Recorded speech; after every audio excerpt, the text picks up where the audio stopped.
What if you could expose someone's true self, shatter their mask, and see the essence of who they really are, just by observing two simple things? Across centuries, philosophers and thinkers, from Marcus Aurelius to Seneca, have argued that character isn't hidden in elaborate gestures or public speeches. It's in the subtle details. In today's exploration, we borrow the lens of Stoic philosophy to uncover what these two critical measures of a person's character are, and why they allow an unflinching view into their moral foundation. We'll journey through the timeless wisdom of the ancients and pair it with modern applications. So if you're ready to strip away facades and learn to identify virtue, or the lack thereof, stick with us. And before we dive in, don't forget to subscribe to this channel and hit that like button so you never miss another lesson on philosophy, wisdom, and timeless truths. Now let's embark on this search for the core of what reveals someone's true nature. The Stoics believed that character, the true quality of a person's soul, is revealed not in moments of victory or calm, but in times of tribulation. You don't need war, disaster, or betrayal to uncover what lies beneath someone's exterior. You only need to pay attention to two things: how they treat others and how they respond to adversity. Let's start with the first, how someone treats others. Marcus Aurelius wrote in his Meditations, "You have power over your mind, not outside events. Realize this, and you will find strength." But beyond this, Marcus emphasized justice, fairness, and compassion. Watch closely how a person interacts with others, particularly those who hold no power or position over them.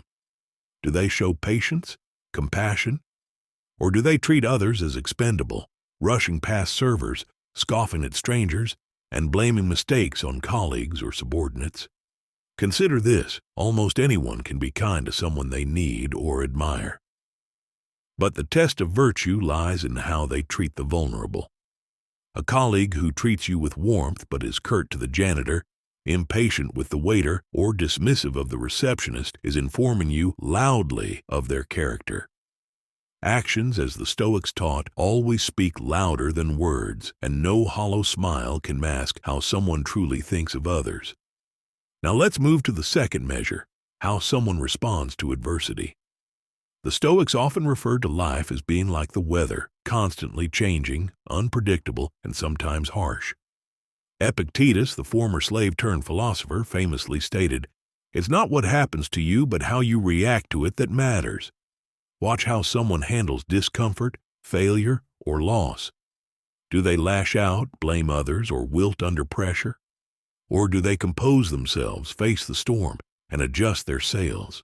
Stoic philosophy is rooted in the belief that adversity reveals whether a person's virtues are like marble, unyielding and strong, or like parchment, easily torn. Imagine a glass tipped too far. If the contents spill aggressively, flinging blame, bitterness, or panic, the glass was already full of insecurity or pride. The Stoic ideal, however, is closer to a calm lake. Even when disrupted, it eventually returns to reflection and clarity. But do not confuse endurance with stoicism. The quiet acceptance must come with equanimity, not bitterness. A true Stoic remains calm, not because they suppress emotion, but because they understand the larger order of things. Life is a cycle, struggles are moments in time. And virtue is everlasting. Think about the last time you witnessed someone face a crisis.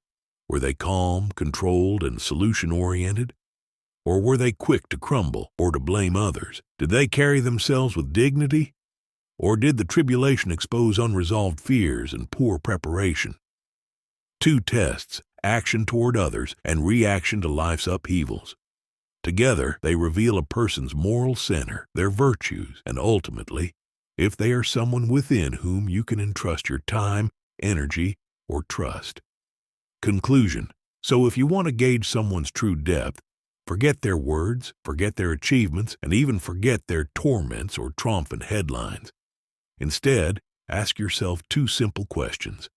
How do they treat the powerless, and how do they withstand life's storms? In these two assessments, you will find truth. Because as Stoicism has taught for centuries, character is not about what we say or how we appear. It is about who we are when the world isn't looking or when everything seems to fall apart. Thank you for joining us on this contemplative exploration. If you found value in today's reflection, subscribe for more lessons on wisdom and life's enduring principles. Hit like if this resonated with you to help share Stoic philosophy with others. Remember, the journey to understanding begins with reflection. Until next time, keep seeking the truth about others and yourself.